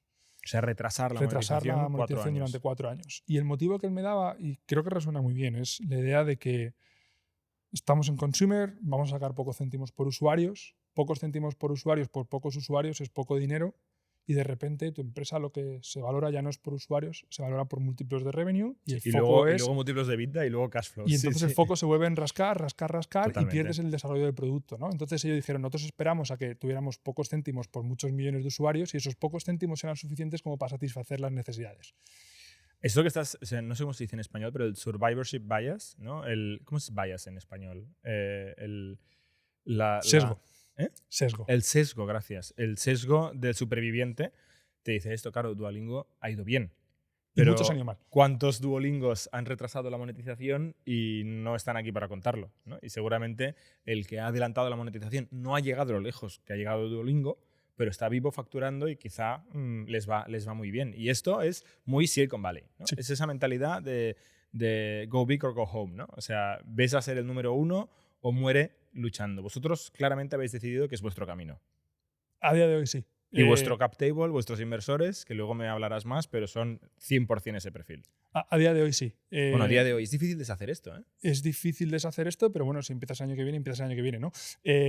Bueno, pero Go Big ya está en el cap table. Correcto. Cuando tienes un tipo de socio muy agresivo al que un retorno de un 2x de unos pocos millones de euros es que ni le merece la pena levantar el teléfono, te va a empujar siempre a que vayas a facturar miles de millones. 100%, pero también creo que tenemos, o sea, no solamente son los socios, creo que tenemos una oportunidad única. Los niveles de crecimiento que hemos experimentado tampoco son tan comunes y no la podemos pegar y podemos ir para abajo y es una posibilidad que siempre está encima de la mesa. El otro día hablaba con un fondo muy grande que no están en el cap table y me decía, Álvaro, tú para el año que viene, siempre todo el año que viene, tú para el año que viene o vales 1 billón o vales 0. Y creo que estamos en esa carrera, ¿no? Que es una posibilidad bastante binaria. pero que tenemos un SOT. Y creo que es un SOT que por la misión que tenemos, que por lo que queremos conseguir, es worth playing. Es una cosa que queremos jugar. Pero como todo, al final hay que tomar riesgos, se toman decisiones, tienes una hipótesis y puede salirte bien o te puede salir mal. Nosotros hemos ido risqueando. Pues vamos a allá. ¿Cuándo lanza Lucía? ¿Cuándo entra el primer usuario en Lucía? Tu madre en el hospital, decías, ¿no? Mi madre en el hospital en el año pasado, final. O sea, 2023. Sí, 2023. O sea, estamos hablando de que ChatGPT se lanza al mundo en octubre-noviembre del 22. El creo. día 30 de noviembre del 22. 30 de noviembre del 22, que es Black Friday por ahí, ¿no? Ujú. Y explota. Correcto. ¿Y vosotros a los cuántos meses? Diciembre, ¿no? 6 meses. A los 6 meses de esto, Reexplotamos. creáis Lucía y se empieza a usar. ¿Cuántos usuarios tenéis a final de 23? Uf, en ese Mouse, momento o me sea, pillas, monthly active pero, users, más o menos. o sea, yo Si ahora tenéis 10, 12, ¿cuántos teníais hace un año? menos de la mitad. Fácil. Menos de la mitad. Y también la clave ahí yo creo que es el número que me sé mejor, y ese número tendría que de verdad mirar el dashboard. Nosotros conseguimos hacer el primer 1.000.000 de usuarios en 50 y pocos días del lanzamiento, que por aquel entonces era más rápido. Y son otras épocas, que Spotify, Twitter, casi todas las redes sociales. Dimos el salto a LATAM, dimos el salto a todos los países hispanohablantes ¿Este de LATAM. millón de usuarios fue en LATAM o antes? España y LATAM hispanohablante. Vale. Pero no estábamos teniendo tracción en Brasil. Entonces, la misma estrategia que seguimos en España la replicamos en Brasil, y el primer 1.000.000 de usuarios en Brasil lo hicimos en 4 días. ¿Y cómo lo hacéis? ¿Cuál es esa estrategia de conseguir 1 millón de usuarios en 4 días? Supongo que mi mujer me verá, entonces voy a hacer el disclaimer que siempre hace. Esto es n igual a 1 y no sé hasta qué punto es aplicable, y yo creo que a día de hoy, de hecho, no Bueno, sería igual a aplicable. 2, ¿no? N igual a 2, pero sí. Pero Ya, bueno, ya es más que una. aplica Lucía, eso es cierto. Nosotros jugamos mucho con ese boom que había de GenAI, con que todo el mundo Obviamente. estaba hablando de GenAI, y entonces Una curiosidad infinita. la curiosidad infinita. En lo que hicimos, te lo mencionaba antes, era una estrategia de PR. Nosotros en España, claramente lo que queríamos, y el PR está como súper infravalorado en muchos casos. Totalmente. De hecho, es casi la antirrecomendación al emprendedor. Es decir, tú no hagas PR, tú haz producto y busca captación sostenible de usuarios. Claro, pero nosotros llegamos al mass market, y entonces le queríamos llegar al mass market, ¿no? Entonces nosotros en España identificamos que nuestro target media era llegar al Sataka. Pues llegamos a Sataka, el resto de prensa lo Chataka, que es un blog de tecnología, ¿no? Para early Correcto. adopters, gente joven, no lo sé. Antes era gente joven cuando yo era joven. Yo lo sigo leyendo, así que eso es para gente Ya no es joven. para gente Es para joven. gente joven, sigue siendo. Era como nuestro target, ¿no? Entonces Vale. buscamos. O sea, los geeks, un poco, Los ¿no? geeks. La gente Pero con curiosidad sabiendo tecnológica. que la gran prensa, la prensa generalista, cogía muchas de las noticias que ahí salieran. Y funcionó a la perfección. Nosotros conseguimos hacer. ¿Pero qué Claro. ibais? ¿Mandabais emails a los bloggers y les decíais, mirad qué estamos haciendo? Esa era una. Otra, a través de Javier Andrés, pues conocíamos a gente. Contactos, y les pedíamos estar en un podcast. Los podcasts nos han funcionado siempre súper bien. Aquí estamos. Sí. Para poder llegar luego eventualmente a Sataka. Y eso fue la estrategia que seguimos. En cuanto nos publicaron en Sataka, saltamos a medios generalistas, luego salimos en Antena 3, salimos en Telemadrid, empezamos a salir O en sea, la tele, ¿eh? y ahí Os explotamos. entrevistaban. Sí, y ahí explotamos. O sea, sois los expertos, os posicionasteis como expertos y pioneros en esta ola, en España y en habla española. Correcto. Ahí posicionamos más a la empresa, no a nosotros. La idea era vender a Bueno, Lucía, sí, pero al final el que se pone delante de la cámara no es Sí. Lucía, ¿no? Sí, pero O era sea, más. en CNBC o en Fox News entrevistan a Satya Nadella o entrevistan a Sam Altman. Correcto. En España, a vosotros. Eso es lo que hacíamos. Eso es lo que buscábamos. De hecho, hubo un artículo por ahí que Claro. llamaban el Sam Altman español, cosas de ese estilo. Sí, ¿Eres tú? Era lo que buscaban, sí, con muchas diferencias. Pero eso es lo que buscamos, ¿no? Y lo conseguimos. A partir de ahí saltamos a redes sociales. En redes sociales también tuvimos una estrategia bastante deliberada. Cogíamos a bloggers, a influencers. No teníamos pasta por aquel entonces, teníamos menos pasta por aquel entonces. Y entonces lo que hacíamos era, conseguimos convencer a un par de ellos de que nuestro contenido funcionaba súper bien, de que todo lo que hicieran de Lucía, ChatGPT, WhatsApp funcionaba súper bien. Bueno, seguramente es Era, cierto, ¿no? era O muy sea, bien, o sea, eran ratios normales. Entonces, a cambio de te doy una early feature antes de que la sepa el resto del mundo, te hago. O sea, gratis. Bueno, early feature, sí. Nosotros Y era un gratis. jamón o un. Nada, cero. Pagamos para el lanzamiento de Brasil a una agencia de PR en Brasil que nos llegara. No teníamos los contactos y nos teníamos que llegar a ciertos medios, pero que nos costó $5.000 el lanzamiento, o sea que fue peanuts. Y esa misma estrategia la fuimos repitiendo. Entonces, youtubers. ¿No habéis hecho anuncios en Meta, anuncios en Google, anuncios en la App Store para conseguir App tráfico? Store no, en los otros hemos hecho experimentación durante mucho tiempo porque necesitábamos saber unos CACs, necesitábamos saber crear el músculo para cuando nos hiciera falta activarlo. ¿Pero qué porcentaje de mouse os viene de canales de performance? Cerca de cero. Cerca de cero. Vale. Sí. Es que si no, no tendríais dinero, porque es muy caro esto.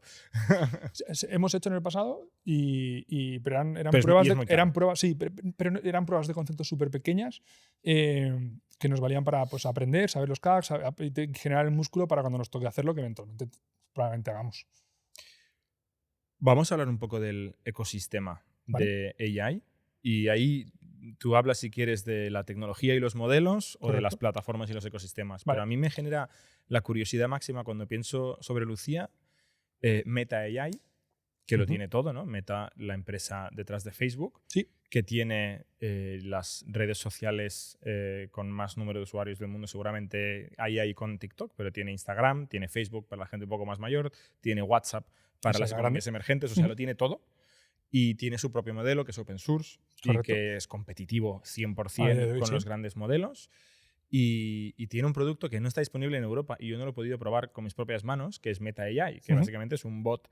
Es Lucía. Que es Lucía, ¿no? Era la gran amenaza, era como evidente que pasaría y pasó. Y luego el otro que se me ocurre es Apple, que es menos de la mitad de los smartphones, pero más de la mitad de los ingresos generados a través de smartphones del mundo, que ha lanzado, no todavía en Europa, pero está lanzando en todo el mundo una Lucía, si tú quieres, a nivel de sistema operativo. Correcto. Donde tu teléfono, tu tablet y tu ordenador y tu reloj, todos te hablan, te conocen y tal. ¿Qué rol tiene Lucía contra estos dos ecosistemas? ¿Y por qué ganaréis? Ganaremos porque tenemos a los usuarios y los usuarios confían. O sea, Apple y Meta también tiene un porrón de usuarios. Sí, Más que Lucía. Y con Meta AI, con Apple competimos menos porque el demográfico de nosotros que tenemos. Vale, ahí sí me lo creo, que claramente es el otro segmento. Apple solo funciona en iPhones 16 Pro. Sí. No me sé el número exactamente, la versión o sea, exactamente, pero en Estados Unidos estaríais un poco fritos con ese modelo. No sé si fritos porque ChatGPT no lo está. Pero es cierto que es un gran competidor, ¿no? Ese y Google, que Google también está trabajando en sus Geminis para teléfonos disponibles, ¿no? Y de hecho, Google es gratis, ¿no? Con lo cual también tiene ese acceso. Y Meta es gratis. Meta es gratis. De hecho, ahí el Apple Intelligence, y ahora vamos al otro que es el gordo, que es el elefante in the room, pero Apple Intelligence tiene una cosa súper interesante que es todo lo que es Computing on the Edge, que es la idea de que mucho de lo que hace Apple Intelligence pasa en el dispositivo del usuario. Que hablábamos antes de que la inferencia es difícilmente escalable, o que economies of scale, pero se convierte en escalable cuando el que paga por el compute, la energía al final para hacer esos cálculos, es el propio usuario en su dispositivo. Que lo paga caro. Porque estos cacharros cuestan más de 1.000 euros. O sea, estos que van también para hacer el computing on the edge también te lo cobran. Sí, pero los modelos pequeños, los Gemma, no me acuerdo cómo se llama el que ha sacado ahora también Apple, funcionan muy bien en dispositivos cada vez más sencillos. Sí, vale. En la fragmentación que hay en Android lo hace un poco más complejo, ¿no? Siempre el computing on the edge en Android es más difícil porque tienes dispositivos que valen 3.000 euros, como no me acuerdo que era un Xiaomi, creo que era como se doblaba 3 veces, hasta de 100 euros o 50 euros que puedes comprar. Entonces ahí la fragmentación lo hace más complicado que pueda llegar a algo... Que te saca humo uno de estos de 50 euros y le intentas correr un modelo por ahí. O incluso instalar WhatsApp. O sea, cualquier cosa que intentes hacer en estos dispositivos pesa mucho, ¿no? Entonces creo que ahí tiene más challenge, pero que es una tendencia que es súper interesante, ¿no? Cómo pasamos eso por temas de privacidad y cómo pasamos eso también por temas de escalabilidad a los dispositivos. Ahora bien, vamos a Meta AI. Este es el gordo. Este es el gordo. Obviamente era una amenaza que teníamos desde el principio. Tú antes mencionabas que... ¿Antes ya teníamos más? Antes ya teníamos más. Fue uno de los... Estabais en su casa, ¿no? Estabais intentando disrumpirles en su propia casa. Correcto. Nosotros hacíamos... O sea, cuando nos movimos a la app teníamos 3 razones. Una, controlar la experiencia de usuario y tener un mejor producto. Otro, era que no podíamos tener esa... riesgo de plataforma, que ahora lo tienes con la iOS y con Android y cosas de estas, bueno, pero no es estás lo mismo. A 2 pasos, antes estabas dentro. Correcto, que lo que teníamos en WhatsApp, y un tercero que era el tema del coste, que a día de hoy ya es gratuito, pero que era un tema significativo en aquel momento, ¿no? Contra ellos nuestro play siempre ha sido el mismo. Nosotros somos un producto muy accesible, que los usuarios conocen, los usuarios se refieren entre ellos. Somos un producto que valora mucho la privacidad y aquí hemos jugado varias rondas de PR contra ellos, hablando de PR. Es un posicionamiento en contra de Meta. Si hubiera una forma de colaborar directamente, o sea, son muy buen partner en cuanto a canal de distribución, pero Meta ya es un producto completamente competitivo. Sí, tenemos que competir contra ellos. No, pero quiere decir que es un posicionamiento en contra de, ¿no? O sea, ¿tú quieres contárselo todo a Meta? No, habla con Lucía. Ah, bueno, este es vuestro enfoque de cara al usuario. Sí, y luego somos una marca mucho más cercana, una marca con menos bagaje en ese sentido, ¿no? Y con muchos usuarios que, como te decía antes, hemos sido la puerta de entrada para lo que es inteligencia artificial. Un poco para ser abogado del diablo, o sea, es cierto, la marca de Meta se ha resentido mucho desde las elecciones, Cambridge Analytica, un montón de dramas, ¿no? A nivel Estados Unidos y Europa, quizá más que en otras partes del mundo, pero aún así todo el mundo está en WhatsApp. Sí. O sea, la marca importa hasta cierto punto, ¿no? Porque la gente está encantada de usar WhatsApp para todo el día, para todo, ¿sí? Para el trabajo, para lo personal, para reservar la peluquería. Entonces, ¿por qué crees que en este caso pesa tanto la marca? Cuando en WhatsApp, por ejemplo... Porque es un servicio nuevo, ¿no? WhatsApp es una plataforma de mensajería para ellos, el servicio lo tenemos nosotros en la app y es lo que está la gente utilizando.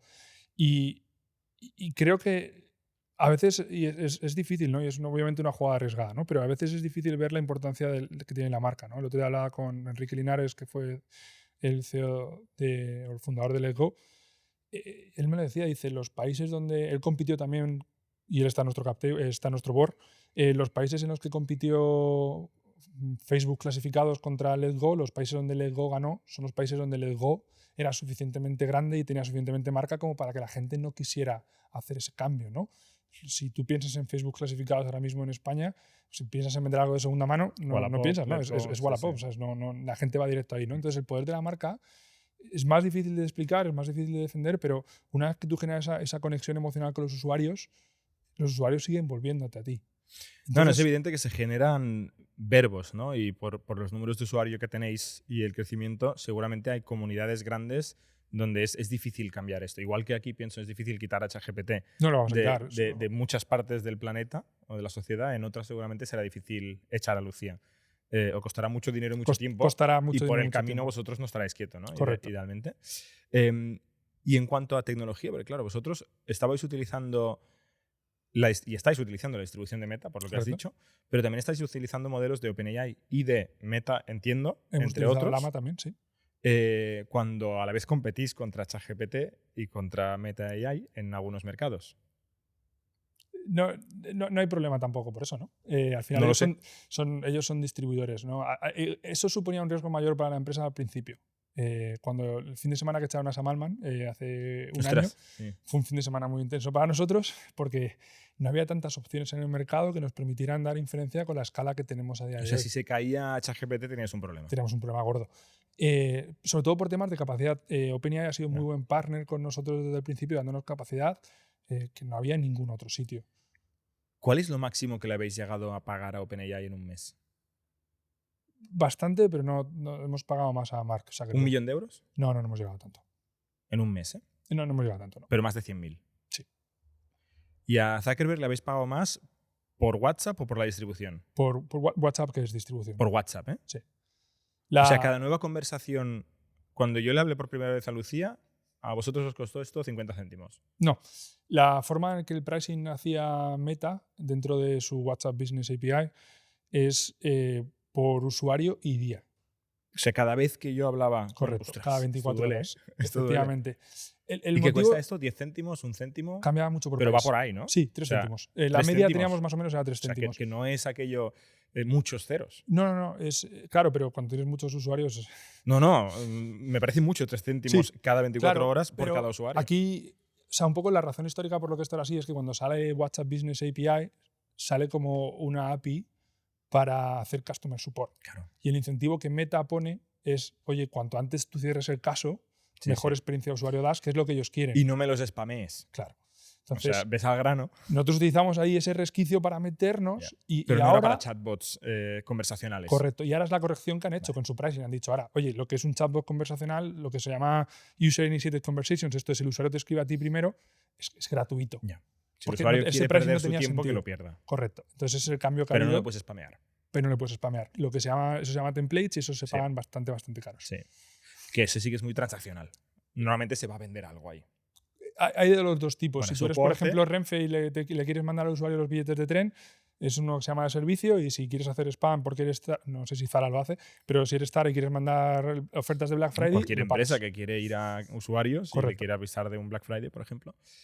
Vale, ¿qué usáis ahora? OpenAI, has hablado de Claude y has hablado de Llama. Casi todo lo que... Todo. O sea, todo lo que es relevante lo usamos o lo hemos ¿A la usado vez? en algún momento. Sí. O sea, hay un popurrí ahí, hay unas tuberías y depende de lo que pida. Me gusta más la definición con tuberías que popurrí. O sea, no es aleatorio. A veces es aleatorio. O sea, nosotros una de las cosas que...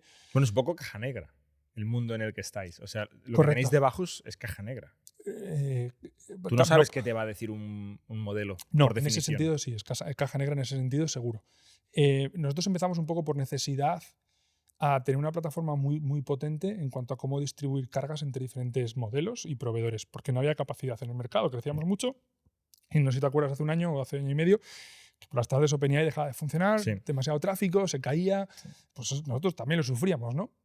Entonces, por necesidad, tuvimos que desarrollar una plataforma súper potente de distribuir tráfico entre los diferentes modelos, entre los diferentes proveedores, hacer account cycling, hicimos un montón de cosas. Pero eso nos llevó a ser súper agnósticos al modelo, ¿no? Y siempre decíamos, nosotros bailamos con todos o todas y no nos casamos con nadie.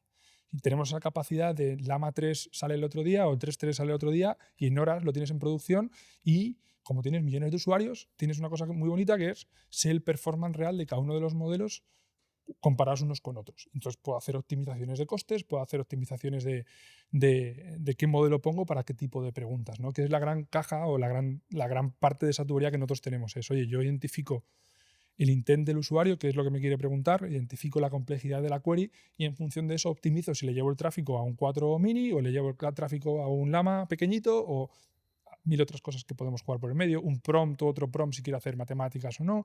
Hay como 1000 optimizaciones que jugamos por detrás. ¿Hay algunos que son más buenos por idioma? Sí. Eso se está neutralizando mucho. Esto era una cosa que Al principio ChatGPT no era la hostia en todos los idiomas. Pero Ha ido mejorando mucho. era mejor que ninguno de los otros competidores. Ahí tenemos datos, hicimos un montón de tesis. Sí, me acuerdo de usar ChatGPT en inglés y a veces probarlo en español y volver al inglés inmediatamente. Sí.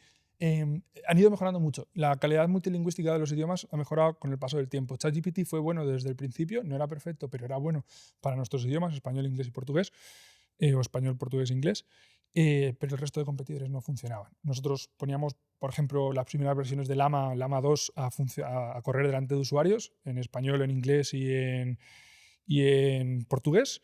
En inglés, bueno, se defendía contra GPT. Cuando digo se defendía en cuanto a la percepción de calidad de los usuarios, en español y en portugués no valía para nada. No funcionaba.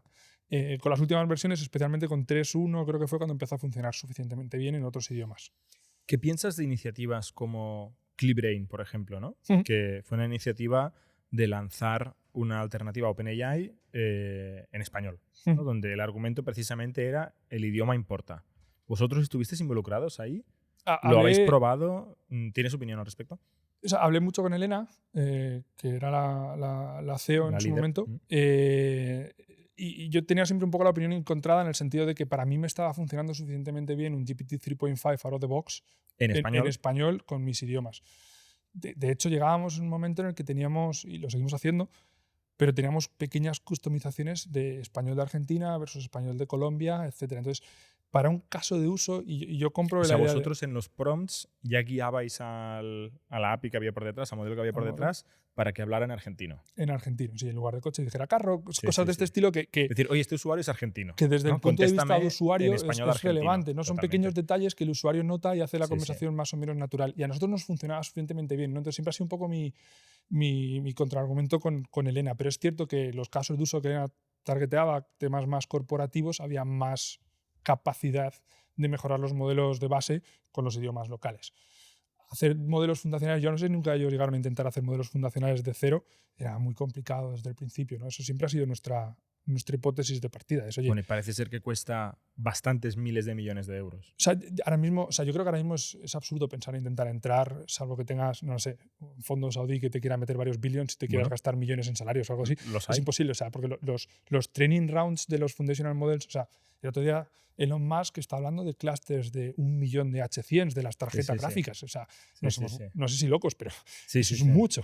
Es mucho. Entonces, es un sitio donde es imposible competir. Entonces, nosotros desde el principio siempre tuvimos esa idea de yo no quiero competir aquí. De tarjetas de estas cuestan más de 50.000 millones. Bueno, habrá un descuento por volumen, pero decenas de miles de millones de dólares comprarlas. Sí, de hecho, ya no pienso el enchufarlas a la corriente. Enchufarlas a la corriente, una central nuclear montar el data center.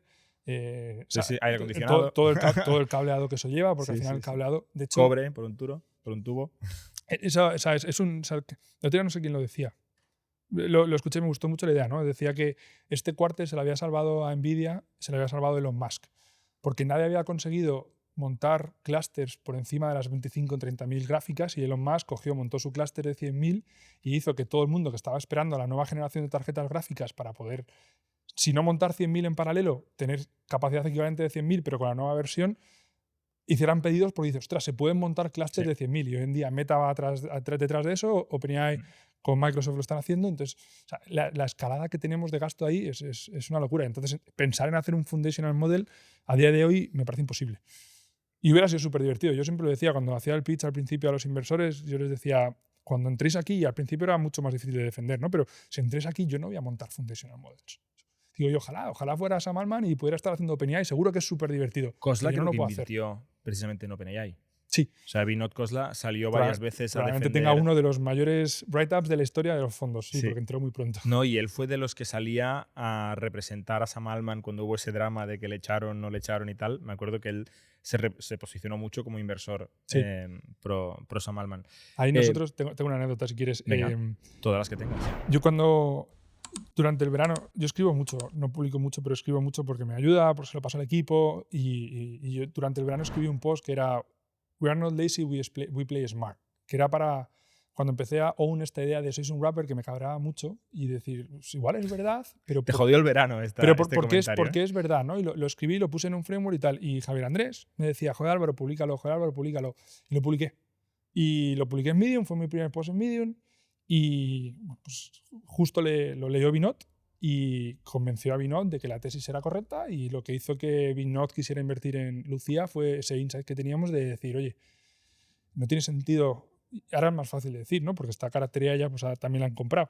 Pero no tiene sentido lo que está haciendo Character, no tiene sentido lo que está haciendo Inflection. O sea, no son competitivos en cuanto a modelos y están levantando 1.000 millones. Nosotros, con más usuarios, somos mucho más leans y es un poco el selling point que nosotros tuvimos ahí con Vinod. Y es una de las discusiones que siempre pues, sigo teniendo con él, que es el decir, eso tiene sentido. Y nosotros tuvimos, me acuerdo, como inversores en ITNIC, esta discusión, comemos cada semana. Y mientras comíamos, ¿no? Esto es un rapper. Era la conversación. Y luego empezamos a tener la conversación en las tertulias de, oye, los modelos están comoditizados. O sea, aquí parece que, es cierto, cuestan miles de millones de dólares, pero si ya hay dos, donde caben dos, caben tres. Y donde caben tres, caben cuatro. Y la realidad es que han ido llegando, ¿no? El 2, el 3, el 4 y incluso unos cuantos más. Y ahora están saliendo de China algunos muy, muy potentes también, en algunas cosas más potentes. Y empezamos a decir, vale, el modelo no es donde va a estar todo el valor, porque está comoditizado, con lo cual tenderá a bajar costes, que es lo que está pasando. Correcto. Y llegamos a la conclusión que es siempre lo mismo, que es la experiencia de usuario. La experiencia de usuario y la profundidad del dominio, ¿no? Del conocimiento del dominio. Nosotros hemos invertido en un par de compañías, por ejemplo, que son wrappers de modelos de AI, pero una tiene una experiencia de usuario que está muy basada en un rol, en una empresa que tiene un objetivo concreto y que tú tienes que pensar en su día a día y hacérselo mejor. Y la otra está pensada en entender cómo un tipo de negocio funciona y utilizar modelos alrededor de esto, ¿no? Y tú has dicho, no, es que lo nuestro es la accesibilidad. O sea, ser esa marca y esa aplicación a quien un continente entero va para buscar información. Y eso tiene más valor que el modelo fundacional y no te cuesta decenas de miles de millones de dólares, ¿no? Pero es un debate que seguro seguiremos teniendo. Y que, podemos estar todavía completamente incorrectos, ¿eh? Y OpenAI vale 150 billions, o no sé cuál fue la última ronda. Mal no les va. Claro. O sea, entonces, pero bueno, fíjate que con OpenAI incluso ellos mismos se sorprendieron de que era una empresa de research y luego de APIs y acabó siendo una empresa de aplicación. Porque ChatGPT era como el showroom que hacían para que la gente entendiera el modelo y el showroom fue la hostia. Sí. ¿no? Bueno, no sé si has visto ahora, no sé cuándo se emitirá esto, pero estamos en el día 4 de los 12 días de Navidad de OpenAI, en el que cada día sacan un producto nuevo. Ayer estuve viendo el nuevo Sora, ¿no? El generador de vídeos. Que no está disponible en Europa. Pero hay vídeos bastante chulos, ¿no? Es realista, se mueven raro las personas y tal, pero por ejemplo, animación. O sea, yo puedo hacer un vídeo, una peli de Pixar. O sea, tecnológicamente no tengo límite. Otra cosa es tener las ideas de Pixar, ¿no? Pero tecnológicamente es increíble. Es una locura y hace un año no era pensable. ¿Qué crees que está en el horno de tanto de Lucía como de todas estas empresas que están haciendo ahora mismo investigación en cambios de experiencia de usuario, cambios de casos de uso que todavía no son factibles, pero que tú ves inevitable en los próximos 24 meses? Seguro la parte de agentes. Un agente, en una definición súper sencilla, básicamente es tú coges un modelo, dejas al modelo que se organice, le das ciertas herramientas y le pides una tarea que es más compleja, que no es solamente resolvible de un one-on-one, oye, ¿qué hora es? Las 12 de la mañana. Le dices, cómprame unos tickets para un viaje a Japón y te hace todo con estas características y te hace todo el research y te devuelve un resultado. Que vamos a ir hacia un mundo de agentes es inevitable. O sea, te devuelve una tarjeta de embarque Una tarjeta de y una embarque reserva en un hotel y todo. alineada con tus preferencias, alineada con tus presupuestos, alineada con tus necesidades. Esto hoy no existe. Esto hoy está en lo que nosotros internamente llamamos las Twitter demos. Twitter demos porque se puede hacer una vez y funciona bien y queda muy guay para grabarlo y subirlo a Twitter, pero todavía no está listo para producción. Es O sea, un motivo, poco cartón piedra. correcto. Y el motivo, y no lo hago como, y no decimos Twitter demos como críticas, porque creo que son importantes, saber hacia dónde puedes ir, pero luego la realidad es mucho más compleja y el motivo por el que esto es complejo es puramente matemático. Si tú tienes modelos que son buenos siendo optimistas 98-95% de los casos, pero cada ask que tengas, cada petición que tengas a un agente requiere 5 o 10 llamadas, el error hace compounding. Entonces, para ciertos casos de uso, yo no puedo pedirle a Lucía o a ChatGPT que me reserve un vuelo a Tokio y terminar en Katmandú por un error del modelo. O sea, no puedo permitirme ese tipo de fallos, ¿no? Entonces, algo que y esto no somos nosotros, estos son los AGI Labs o los Research Labs que están trabajando mucho en la reliability de los modelos. Necesitas que esos 98% sean casi el 100% para ciertos casos de uso de cara a poder hacer agentic flows que sean realmente útiles. Entonces, para mí eso es un cambio fundamental. Y luego tocabas interfaces. Yo creo que queda un montón de innovación por hacer en interfaces. Obviamente una interfaz que va a coger mucho peso al futuro, obviamente igual es una palabra muy fuerte, pero muy probablemente algo que va a coger mucho peso a futuro es voz. Hasta ahora hemos tenido voz, text-to-speech y voice recognition.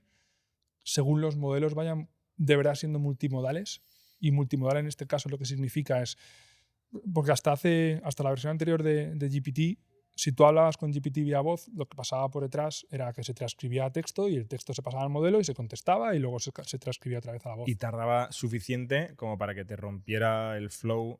Y no totalmente. solamente tardar, es que perdías cosas como la tonalidad, perdías cosas como el humor que pudiera tener, y eso son señales o información que cuando tú estás teniendo esta conversación eres capaz de leer y que te dan información adicional que el modelo no estaba teniendo. Cuando los modelos son realmente multimodales, ese input entra y se hace el embedding, se hace con voz. Entonces ese Pero voz esto ya ha cambia. llegado.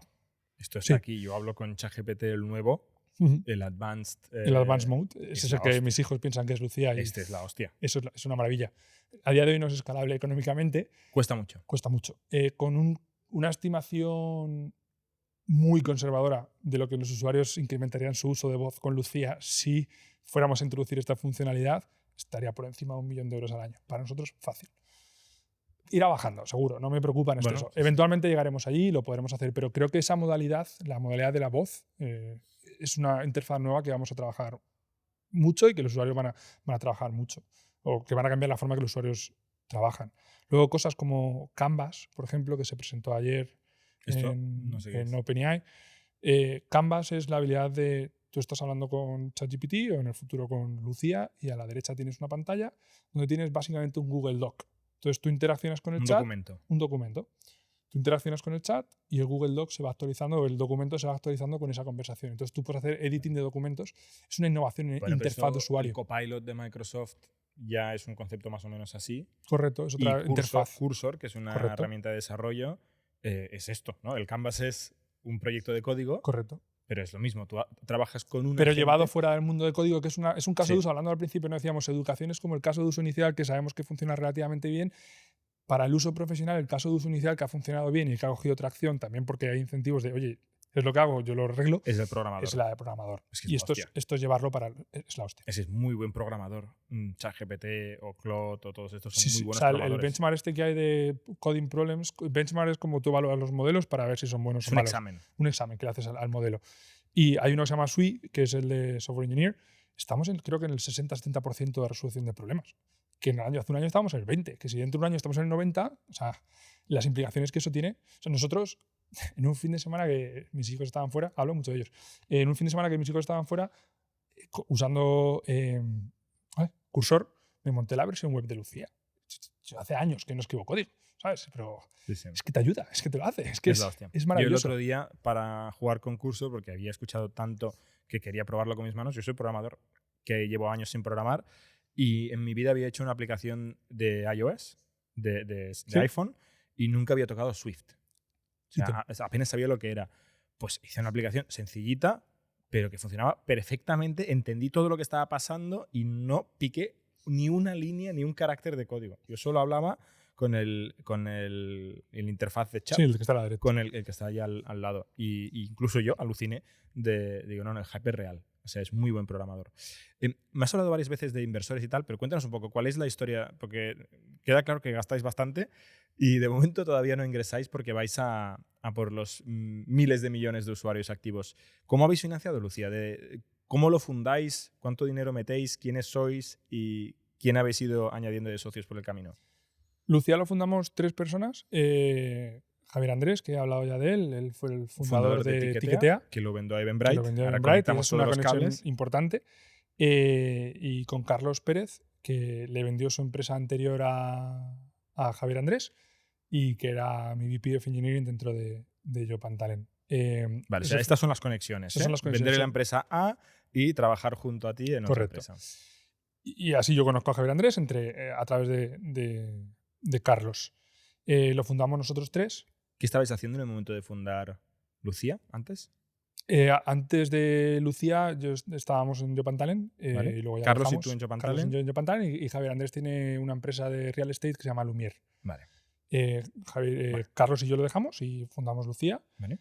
Y cuando fundamos Lucía, día 3, cuando tenemos ya ciertos números de tracción, Javier Andrés le manda un WhatsApp, porque como tú decías antes, ahora todo pasa en WhatsApp, le manda un WhatsApp a Kevin Hart, Fundador de Eventbrite, que ahora le había comprado la empresa, que ahora tiene un fondo de inversión que se llama iStar.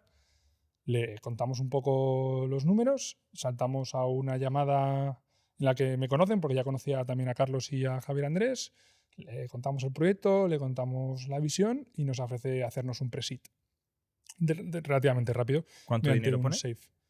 Creo que nunca hemos dicho públicamente la cantidad. Fue una cantidad suficiente como para tener durante un par de meses el crecimiento. ¿Un par de millones de euros? No llegó tanto. Fue un pre-seed bastante más pequeño. Vale. Hicimos el pre-seed o cogimos el pre-seed y empezamos. Cuando dices día 3, ¿es literalmente el día 3? No es día 3 después de lanzarse a mi madre, día 3 después de hacer a conocer a Lucía, más o menos. Pero desde que empezáis a trabajar en ello, ¿qué pasa? ¿Un mes, 3 meses? Un par de meses. Un par de meses, ¿eh? Sí. No está mal. Sí. Y entonces, o sea, un poco el timeline es ese, ¿no? Nosotros dejamos Jopan Talent, montamos. A-Star os da pre-seed para empezar a poder contratar a alguien. Correcto. Y pagar la factura de Meta. Eso te iba a decir, más que contratar, pagar la factura de Meta. Nosotros teníamos perfiles suficientes como para ese arranque, ¿no? O sea, versión 000 es mía, luego Carlos la profesionaliza. Entonces era sobre todo poder pagar inferencia, Meta, y por aquel entonces sobre todo inferencia, porque Meta no era tan caro. Y ahí pues, nos ponemos a rodar. Mes y pico después de eso, hacemos una ronda semilla. Ya esto sí que fue un value round. La anterior fue con una nota convertible, con un safe. Y esto ya fue una value round. Hicimos una semilla que lideró A-Star.